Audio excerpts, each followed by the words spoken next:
Francisco Macías Nguema is probably the worst dictator that you've never heard of. Born January 1st of 1924 to the Fang tribe in the town of Mongomo, Equatorial Guinea, Macías had a tumultuous and traumatizing childhood, to say the least. His father was a witch doctor and believed to have killed his brother. This would likely contribute to his future paranoia and insanity. Macías would grow up and fail the state civil service exam 3 times, which would greatly contribute towards his hatred of intellectuals. Despite this, he would get a job in the colonial administration and rise through the ranks.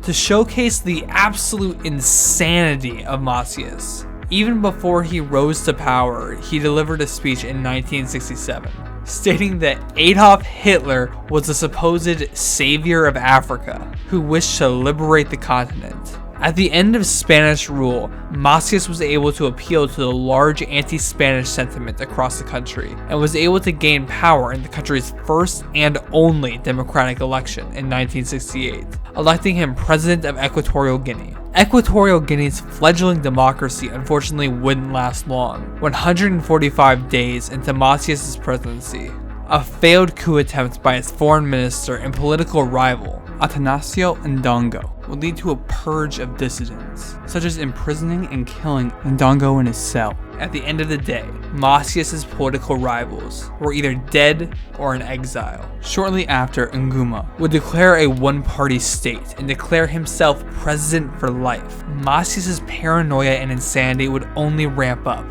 leading to an increase in repression of the public. People would start fleeing the country en masse, starting with the 40,000 Nigerian contract workers, devastating the economy, and an increase in Spanish colonists who had been leaving ever since independence. Equatorial Guinea had a population of only 350,000, and in order to prevent more people from leaving, Macías would order the ban of fishing and the destruction of all boats to prevent escape. The Macías regime was also marred by its heavy use of slavery to offset falling cocoa production, caused by the fleeing of Nigerian migrant workers, a clear violation of the Universal Declaration of Human Rights, Articles 4 and 23, as set forth by the UN. Macías' anti-intellectualism spiraled to absolute extremes. Not only were intellectuals beyond oppressed, but owning a book, wearing glasses, or simply saying the word intellectual could end with your death. In 1976, Macías signed into law a decree that stated that children between the ages of 7 to 14 would have to perform mandatory military service, and any parent that refused would be imprisoned or shot. The court system was practically non-existent, and prisons quickly became overcrowded. Thousands were executed by prison guards and militia members. Most prisoners were regularly beaten, and women prisoners were raped. And the most common form of execution was the use of iron bars to beat people to death. One of the most famous cases was when, one Christmas Eve, 150 political prisoners were lined up in a stadium and shot while the loudspeakers played music for the spectators. 36 others were buried in the ground to their necks and left to be eaten by red ants.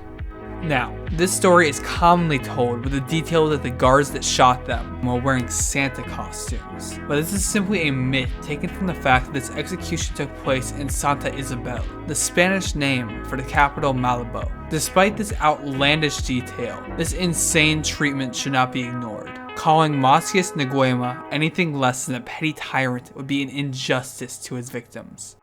In 1979, after growing increasingly paranoid and withdrawn, holed up in his house built like a fortress away from the capital in public, his paranoia would go too far, and after trying to purge some members of his family, he would be overthrown in a coup. After a brief fight, he would try to escape into the jungle, but would be captured. Before he could be though, he burned $105 million of Ghanaian and foreign currency, essentially all of the cash remaining in the country.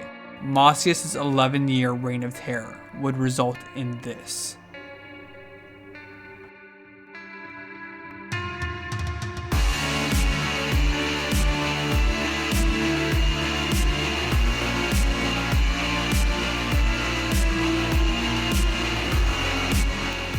$35,000 to 50,000 dead, with some political exiles in Madrid claiming as high as 80,000 deaths. At least 10% of the population were dead from this reign of terror. Even further, at least 1/4 of the country's 350,000 people fled into exile.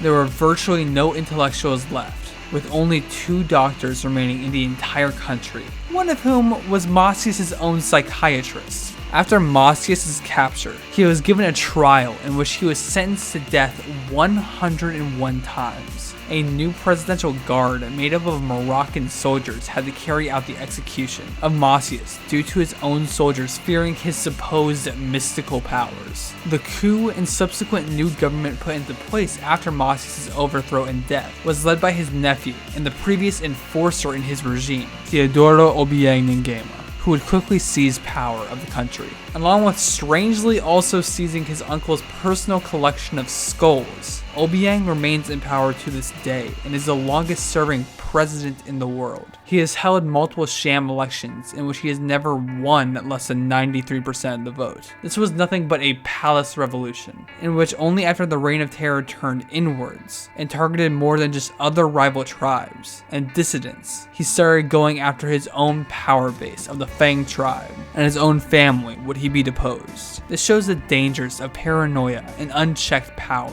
the evils that people will go to maintain a strong grip on power, and the horrors inflicted on innocent people for no other reason than greed.